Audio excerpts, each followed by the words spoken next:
Over 6.5 million people go about their daily lives as normal.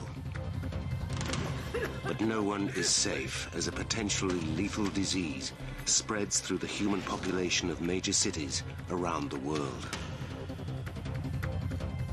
As the death toll rises, can investigators prevent a mystery virus from becoming a global pandemic?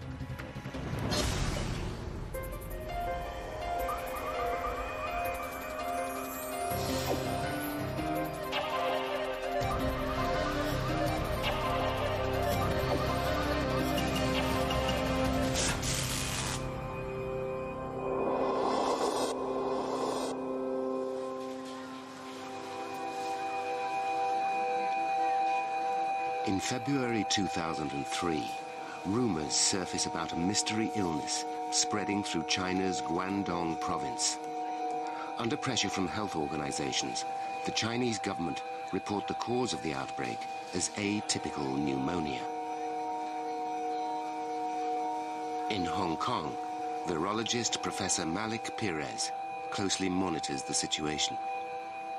We heard of an unusual outbreak of pneumonia in Guangdong, that's the province just adjacent to Hong Kong. And what was unusual about it was there were reports of clusters of pneumonia, clusters within families and clusters in hospitals, which normally you don't see with pneumonia. And of course, before that, we had been working on avian flu, the H5N1 virus, and one of the things that we were wondering about was whether this could be an H5N1 pandemic. But doctors rule out avian flu. This particular virus has not been seen before, and health officials in China fail to recognize the new threat. One of the things we set in place in Hong Kong was enhanced surveillance for pneumonia, because we were well aware that any problem that goes on in Guangdong sooner or later is going to end up in Hong Kong. But within less than a month, the strange pneumonia-type symptoms are reported in Hong Kong's hospitals. Nobody knows how or why the virus has occurred, but as the mystery disease spreads through the city, suspicion falls on China's meat markets. You have animals brought together, they are raised in one place, they are brought to market in another place, sometimes hundreds, thousands of miles away. There are thousands, millions of humans interacting with these animals. So the opportunities for an animal virus to cross species to humans is hugely multiplied. And once that interspecies transmission occurs, the human-to-human transmission also is immensely multiplied by the intensity of travel and the movement of the human population. So these are the factors that predispose to outbreaks.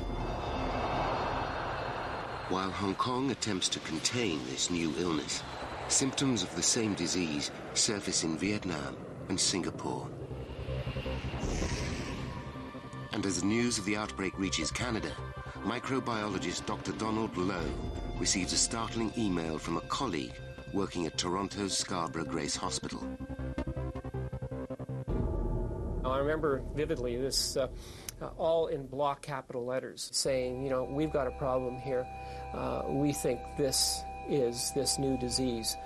These people, there's a connection, someone just having returned from Hong Kong. So I got straight to the hospital, and that was the beginning of the end for us. Everything started to unfold. Confirmation of the presence of the virus in Toronto is evidence that the unidentified disease is spreading faster and further than had first been thought. On March the 15th, the World Health Organization decided to issue a global alert. Heading the WHO's Communicable Disease Program at this time is Dr. David Heyman. What's very concerning about a new disease is not what's known, but what's not known. There's a whole void in the information that we have about a new disease. And that's what teams in Hong Kong began to do, to determine who was it in, when was it occurring, where was it occurring, and why was it occurring. With little information on how the virus has spread, the Hong Kong Health Department set up an investigation with the objective of discovering the source of the outbreak. We were trying to pin down this unusual disease to investigate all patients in Hong Kong with severe pneumonia without other explanations. And of course, we were particularly focusing on people who had a recent travel history from China. By the third week in March, the team of investigators make a vital breakthrough. Retracing the movements of the first patients to be diagnosed with the new disease, the team in Hong Kong are able to link them all to one man who had traveled to the city almost a month earlier. On the 21st of February, a bus carrying a deadly cargo made its way from Guangdong province into the heart of one of the world's most densely populated cities, Hong Kong.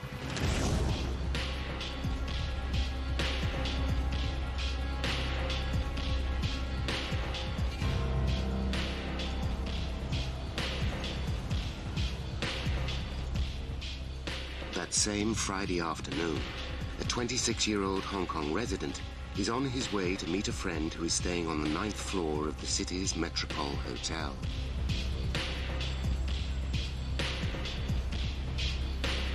The popular hotel is also the destination for a 64-year-old professor, Dr. Liu Jianlun, who has just arrived from Guangdong.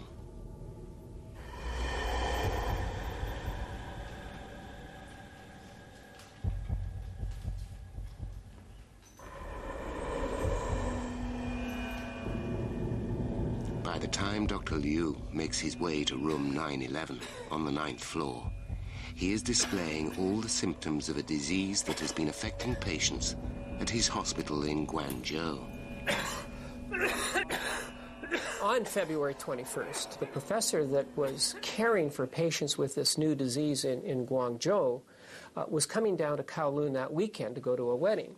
In fact, he was already feeling unwell, but still decided to come. So he checked into the Metropole Hotel Friday night the 21st, and in fact checked into room 911.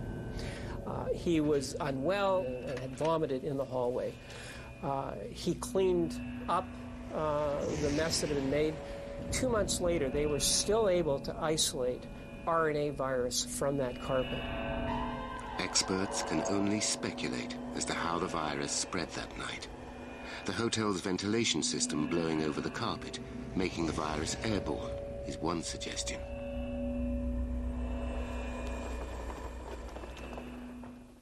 What is clear, however, is that any guests who receive a key for a room on the 9th floor are walking into the hands of a silent killer. I have your reservation here. You're on the 9th floor. 9th floor. Enjoy your stay. Lifts are just to your left.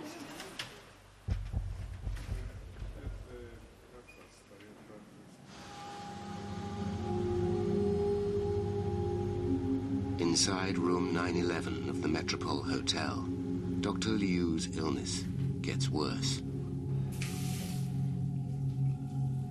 His body temperature soars, his muscles ache, and his breathing is labored. The major clinical manifestations are that of a pneumonia, and what kills the patient is the pneumonia. But we found to our surprise that the virus was not just present in the respiratory tract or in the lungs, it was also present in the feces. It was also present in the urine. So it was suggesting that this disease was going all over the body. Dr. Liu already has a dangerously high dosage of the virus, showing up in both his vomit and the vapor from his cough. He has become a super spreader, a highly infectious carrier of the deadly disease. The way the virus causes disease in humans is you have to be exposed in the respiratory tract, where it's able to invade some of our cells that are found in the upper airway, and then has to be able to multiply and spread from cell to cell, eventually causing pneumonia.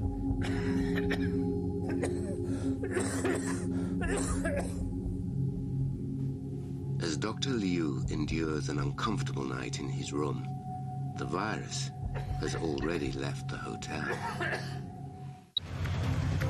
The young Hong Kong resident makes his way home through the crowded streets, unaware that his brief visit to see a friend at the Metropole Hotel will bring the city to its knees.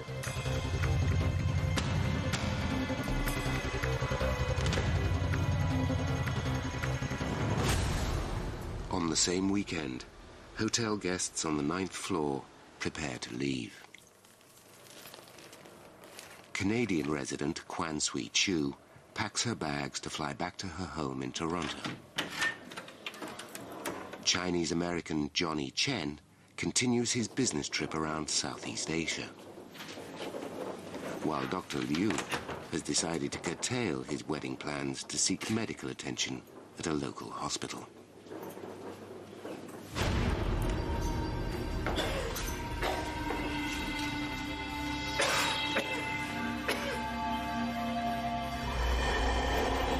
As the guests set off on their travels, none are aware of the dangers that they now pose. Johnny Chen will later trigger the deaths of 5 people in Vietnam. On returning to Toronto, Kwan Sui Chu will set off a chain of events resulting in 251 cases of the disease, with 38 fatal. Also returning home that day is Singapore air hostess Esther Mok. She would later become the first patient in Singapore to be diagnosed with the virus. New and emerging infectious diseases occurring in one country are a threat to the rest of the world. One person infected in the right place at the right time can cause that disease to spread around the world. As millions of people travel internationally every day, the threat of a global outbreak is greater than ever before.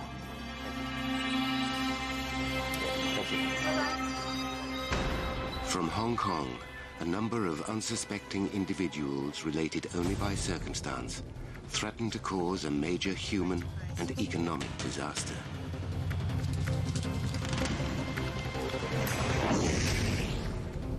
Over the course of just a single weekend, an unknown deadly disease crosses borders and time zones, and as it spreads, no one notices.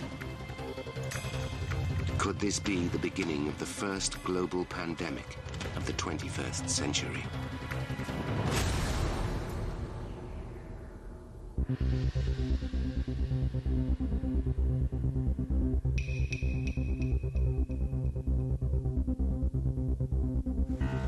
In Hong Kong's Kwong Wah Hospital, a patient delivers a terrifying revelation.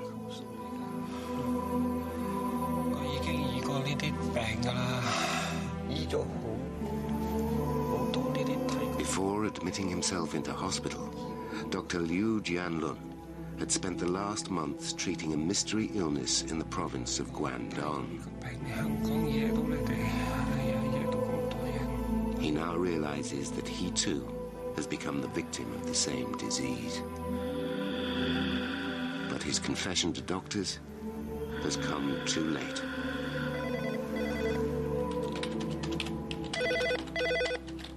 Six days later in Vietnam, Dr. Carlo Urbani receives a telephone call from the French hospital in Hanoi.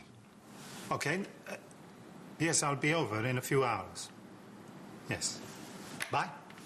For the past 2 years, the Italian doctor has been working for the World Health Organization in Vietnam, specializing in the treatment of infectious diseases. On this particular day, he has been asked to see a patient who had been admitted to hospital 2 days earlier with symptoms of pneumonia. Hello. So far, normal treatments have failed. I am Dr. Urbani. I just want to ask you a few questions. The patient is Johnny Chen.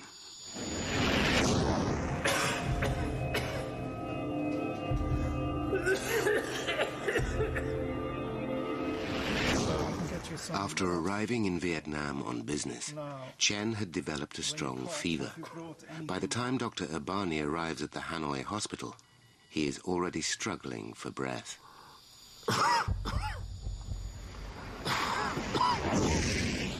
The virus causes severe pneumonia.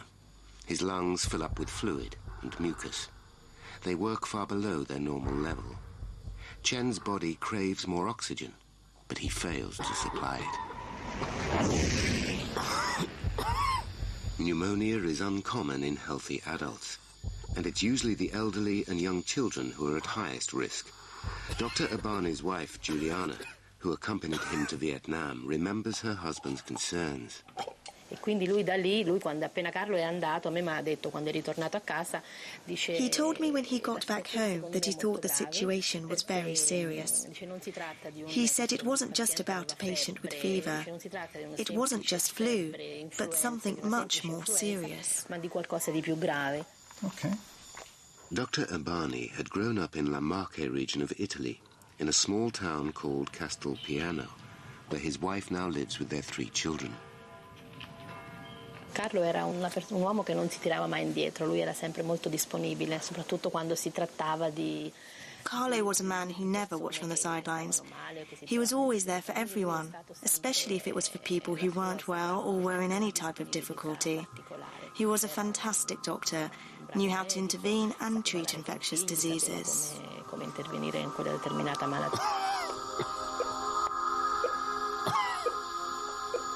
While the situation in Hanoi becomes more critical by the hour, 8,000 miles away in Toronto, Kwan Sui Chu, recently returned home from her trip to Hong Kong, arrives at a local hospital accompanied by her son, Si Chi Kwai. She has a fever and a dry cough. Let me take a look and see what we've got.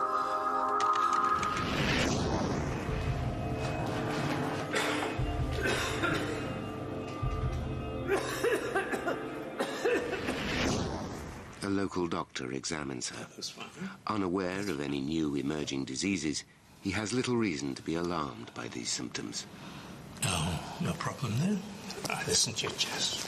There's only so many ways your body can manifest an infection in your lung.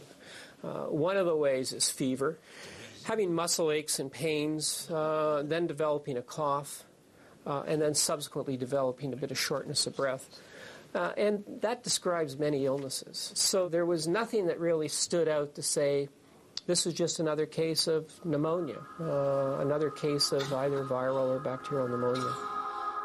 The doctor prescribed the 78-year-old grandmother some antibiotics and then sends her home. As a result of that, this is what happened to Toronto. One person returning to Toronto on February the 23rd, subsequently resulting in 2 waves of outbreaks.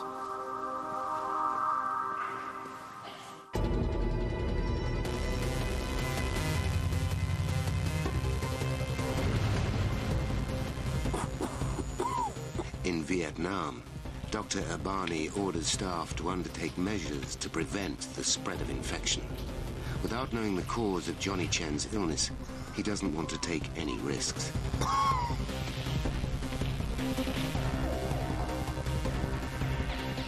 But it's already too late. Within days, health workers at the hospital develop signs of the disease. The situation is growing out of control.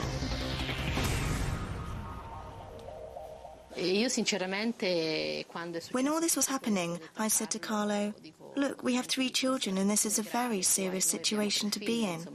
It's really dangerous. We have to do something. He told me to stay calm and that there was no problem for the time being. He said, I've spent many years working with infectious diseases. I know what I'm doing and what precautions to take. Let's wait for now and see what happens. The left-hand lung is very congested. There's quite a build-up. It looks like a pneumonia, but the patient is not bringing up any mucus. It's a bit unusual. As Dr. Abani reports his findings, word quickly spreads that a new, potentially lethal disease is on the loose. Working for the Center for Disease Control in Bangkok at the time is Scott Dow. His initial descriptions from Hanoi were the first clear descriptions of this cluster of illness, and because they were so accurate and detailed, they quickly allowed people from other parts of the world to realize that this was not your normal cluster of pneumonia cases, that this was something distinctly unusual. Pneumonia is one of the major killers around the world, but it affects the very young and the very old. So when we heard about otherwise healthy people, doctors and nurses who were getting sick with pneumonia, we knew that there was something very unusual about that cluster, and we were alarmed.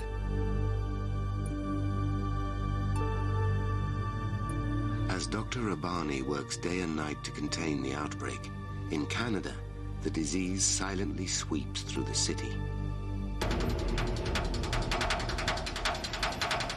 10 days after returning from Hong Kong, Quan Sui Chu dies at her home in the suburbs of Toronto. A heart attack is given as the likely cause of death. After further investigations, Dr. Donald Lowe has pieced together the series of events that enabled Quan Sui Chu to become Toronto's first super spreader.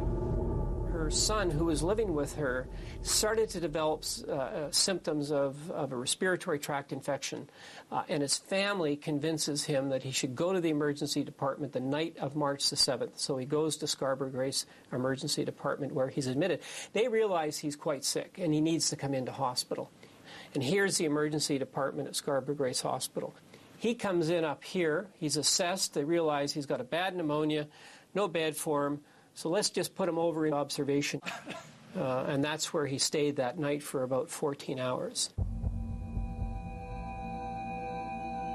Before anyone at Scarborough Grace Hospital knows what they are dealing with, over the course of just one night, Quan Sui Chu's son, Si Chi Kwai, infects 5 nurses, 1 doctor, and 2 patients. They in turn will spread the virus to another 37 people. The outbreak is gathering speed. Across the other side of the world in Hanoi, healthcare workers and patients continue to develop symptoms of the disease. For the original patient, Johnny Chen, the virus has already advanced too far. With treatments failing, and at the request of his family, he is flown back to Hong Kong. He would never recover. After failing to contain the initial outbreak, Dr. Abani feels that he has no choice but to persuade the Vietnamese authorities to enforce quarantine at the hospital. It's an extraordinary action that has both political and economic consequences, but one which would ultimately prevent the further spread of the disease through Vietnamese society. Abani is the first doctor to alert the world to the threat of this new disease in Hanoi, but other cities haven't reacted so fast.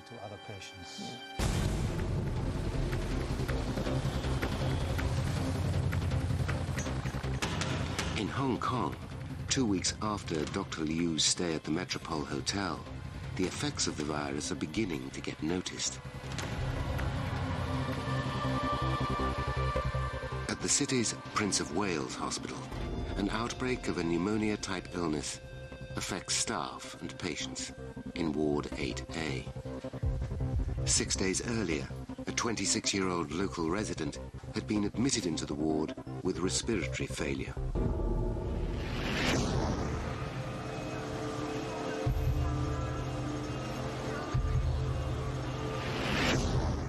The doctor in charge of respiratory disease at the Prince of Wales Hospital is Professor Hui. I'll show you the first X-ray when he came in, and you can see an area of opacity at the right upper zone. So he was actually having mild pneumonia to begin with. Now, however, 3 days after admission, he deteriorated. He became very short of breath. He required very high flow of oxygen to maintain his oxygen level. At that point, he was so short of breath that even feeding, urination, he would actually require assistance from the healthcare workers. And I will show you the X-ray. Most of the left lung actually had pneumonia. You can see the white area, the white opacity, and only the top part was spared. So at this point, he was actually in very severe respiratory failure. Just a week after the first case was admitted into the hospital, staff in Ward 8A also begin to show signs of the same disease. As the hospital attempts to isolate the outbreak, outside, it is business as usual for Hong Kong.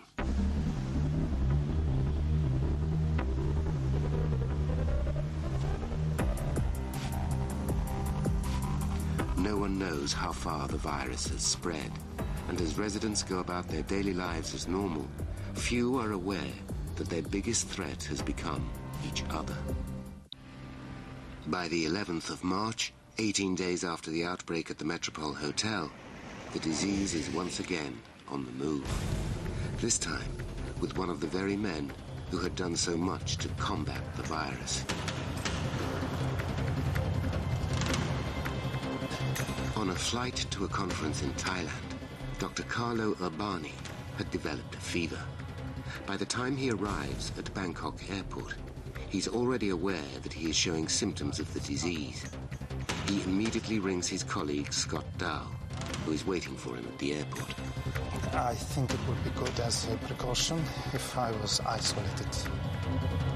I'll be here. We quickly agreed that we needed to get a team out to the airport and then to make sure that he could be safely taken through the airport and to the infectious disease hospital where they could care for him, hopefully safely. I talked to him about what he thought about what protective equipment we should have for the hospital workers. I told him I thought we ought to have gowns, gloves, masks for everybody, that there ought to be an area cordoned off. He said, look, we did all that in Hanoi, and look, I think I'm sick, and we had other people who were sick. So he was quite worried, not only about his own health, but about the possibility that he would pass it on to other people. I am a doctor. I come from Hanoi. I have the symptoms now of elevated temperature. It is quite difficult for me to breathe. You must have me isolated immediately. For his wife, Dr. Urbani's illness was the news that she had been dreading for weeks. Lui mi diceva, guarda, è stanchezza, io sono molto stanco. He said to me, look, don't worry. It's just something that will pass soon. I felt that this was something different. And then as the days passed, the situation worsened. And then I realized that he had contracted the disease.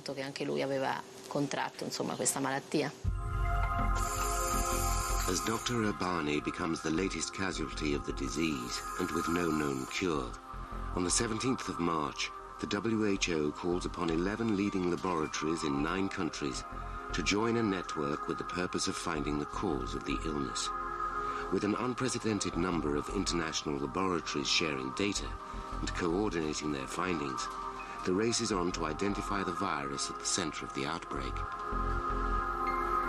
They are calling the disease severe acute respiratory syndrome. It would quickly become more commonly known as SARS. We looked down the electron microscope, we could see that clearly this was a virus, and looking at it further, on the basis of the shape and the size, it seemed that a coronavirus might be the most likely candidate, but not one of the coronaviruses that we had known about so far. There are coronaviruses in humans, there are coronaviruses in animals, but this virus seemed to be completely new altogether. The coronavirus, named because of the crown of proteins on its surface, invades healthy cells inside the respiratory tract, where it can then reproduce. It is a surprise culprit to many in the scientific community. A coronavirus causes the common cold, but this one destroys lives.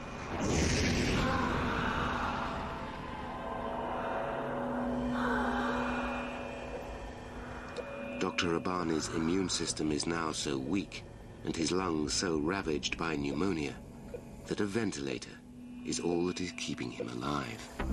As the world wakes up to the threat of SARS, health officials across the globe work around the clock to contain the disease.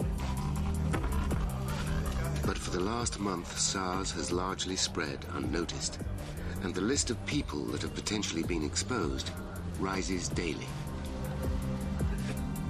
For centuries, humankind has been trying to fight the spread of disease, and viruses have been one of our deadliest enemies.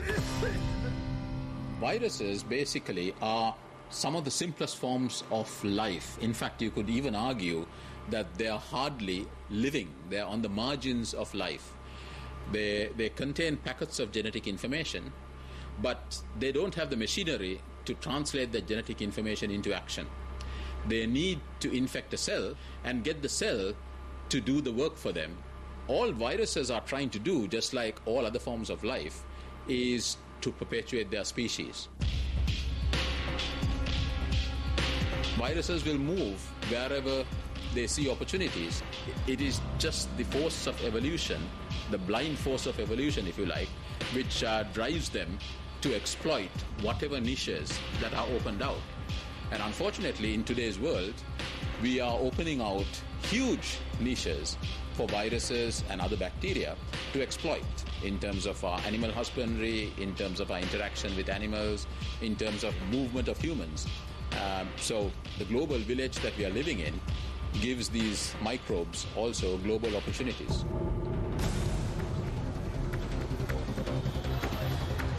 By the end of March, Hong Kong is on high alert. With the number of cases rising, tourists are advised to stay away. As the virus continues to kill, in laboratories around the world, scientists turn their attention to finding the cure for the disease, but progress is slow. It's extremely difficult to deal with an unknown disease because you don't know all the answers, or you know very few of the answers, but still you have to communicate to the general public and keep their confidence that you're doing something that is ultimately going to be beneficial. For those living in Hong Kong at the time, the uncertainty from health officials creates a climate of fear, as resident and author Christine Lowe remembers only too well. First of all, it was the unknown, the fear of the unknown, and we needed to piece together many bits of the jigsaw to tell the story. So there was this early period of just desperation and fear. There was also, I think, amongst the authority at one stage where there was a denial. You know, just exactly what is this? Don't worry, we're in charge and we know what we're doing. Without solid information about the nature of the disease, residents attempt to protect themselves. People wore masks because this was the one tiny thing that they could do at a time when they felt they had no control. They didn't know about the disease. What can you do as an individual? Actually, what could you do when the government and the experts, the doctors, were telling you that they weren't quite sure what this new disease was? So the one thing that you could do was wear a face mask. So suddenly everybody was buying face masks. Everybody got into the types of face masks, you know. So Hong Kong suddenly became a great expert in how many different types of face masks there were, and you know how often we need to change it, and what kids need to wear, and you know whether we should be wearing gas masks and so on. So the pictures, of course, very graphic and went round the world. Hong Kong looks like a scene from a Hollywood film, but despite attempts to contain the disease, the virus continues to spread. A slight cough could mean the difference between life and death. In Toronto, the outbreak also makes headline news. The hospitals are overstretched with new cases of the disease. The city has been classified an infected area, and businesses are suffering. Watching the story unfold in his home city is risk consultant Alan Bonner. In the first little while, there was a lot of misinformation. The news media go on with what information they have, and they're actually pretty good in an information vacuum. However, in this case, they did find one police officer, I think, who wouldn't give his or her name, but who said that there may be 10,000 deaths that end up as a result of this. What we know about fear is that dramatic pictures and media reports have a tendency to magnify fear many fold. If you're living in Los Angeles or London or Tokyo or someplace and you're thinking of coming to Toronto for a vacation for a business purpose, and you see someone on television with a mask, this picture is worth 1,000 words. It has a tendency to encapsulate the experience that Toronto had with SARS to magnify the legitimate fear that people would have many, many times till it is not legitimate. Toronto's fears are further exaggerated by the fact that the very hospitals which are trying to treat patients with SARS are themselves becoming the breeding ground for the virus. One of the most difficult times for us dealing with the outbreak was we started to see colleagues becoming ill. 40% of the cases in Toronto were healthcare workers. It was very difficult because you're asking people to care for these new patients, these patients with this new disease. And they were relying on you to protect them. And when you saw them getting sick, despite this, it was disheartening. It was incredibly difficult for morale. And what was amazing is healthcare workers continued to perform their duties. They continued to come to work. They continued to care for SARS patients. In Hong Kong, the hustle and bustle of city life has almost ground to a halt as people stay away from public areas. But even at home, no one is safe, as Hong Kong discovers with an outbreak at one of the city's largest housing blocks. Wilson Yip is chairman of the Housing Association at Amoy Gardens and remembers the day when his home became the focus of the Hong Kong outbreak. I clearly remember on the 26th of March 2003, the government rang me up telling me that 7 residents were sent to hospital because they'd become infected with SARS. 17,000 people live in the Amoy Gardens estate, a complex which comprises of 19 blocks and 5,000 flats. An outbreak in these crowded conditions could be catastrophic. At the beginning, SARS was found to be breaking out in Block E. Gradually, the outbreak of SARS began to spread through the complex.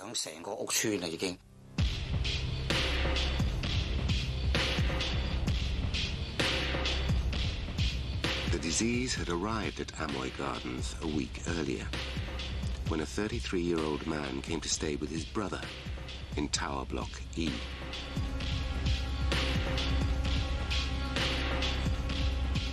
The man suffered from a chronic renal illness and had been treated at the Prince of Wales Hospital. But on this particular day, he's feeling unwell for a different reason. While in hospital, he had contracted the SARS virus.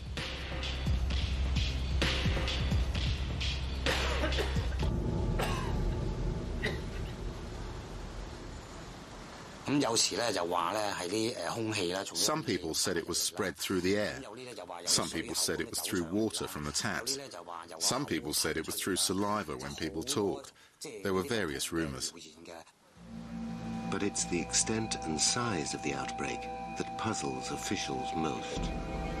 As the initial SARS carrier was suffering from diarrhea, investigators believe that the sewage system in Block E may have contributed to the outbreak. Viral droplets in the sewage could have contaminated the airflow system, which circulates through the entire block. At that time, Amoy Gardens could be described as a dead city.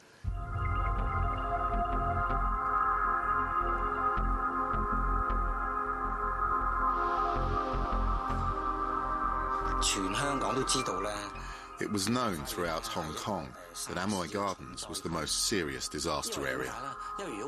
I strongly requested that Block E should be isolated because I knew the disease could not be controlled without the isolation of the block. Everyone knew that their family could be infected if someone had caught SARS. SARS was like a bomb. Those who are carrying the bomb should not be allowed to remain in the community.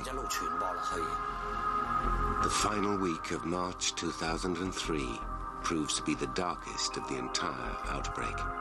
As news channels broadcast images of Amoy Gardens around the world, in Bangkok, Dr. Carlo Urbani fights for his life. By isolating himself, he has spared the lives of his family and other healthcare workers. But after 18 days with the illness, And with his wife Juliana looking on, Dr. Urbani suffers 2 massive heart attacks. The doctor who had alerted the world to the new disease is now becoming its latest casualty. I didn't go back to the hospital once Carlo suffered his heart attacks. It didn't make sense to. I wanted to remember Carlo when I first saw him there, not with all the machines and equipment all over him. He was in a coma and couldn't see me anyway. It wasn't good for me to be there. It was better for him and for me.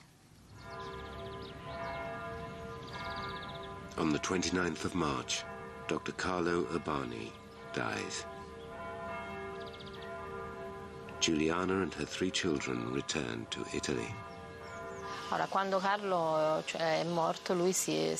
When Carlo died, I realised what a positive thing he had done. And even he realised the enormity of what he had done to help. The doctors themselves said that thanks to him, so many people's lives were saved.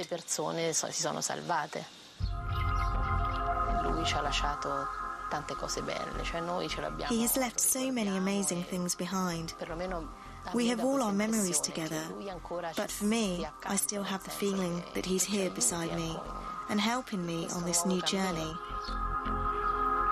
Dr. Carlo Urbani's courage in the first month of the SARS outbreak has made him a national hero both in Italy and in Vietnam. As his mother Maria mourns her son, she takes comfort in the fact that he died saving others. Qualcosa mi portava a raccontare con orgoglio. The one thing that fills me with such pride about what my son achieved was that his life was not in vain. His spirit lives on through the work that he did for others. By isolating the hospital in Hanoi, Dr. Urbani had ensured that Vietnam escaped a serious outbreak of SARS. It would later become the first country to be taken off the WHO's list of infected areas. Before his death, Urbani had laid the path for other healthcare workers to follow. As health departments trace individuals who have come into contact with infected SARS patients, a clearer picture of how the virus is spreading begins to take shape. Fears that the airborne virus could be spread easily through the population are not materializing.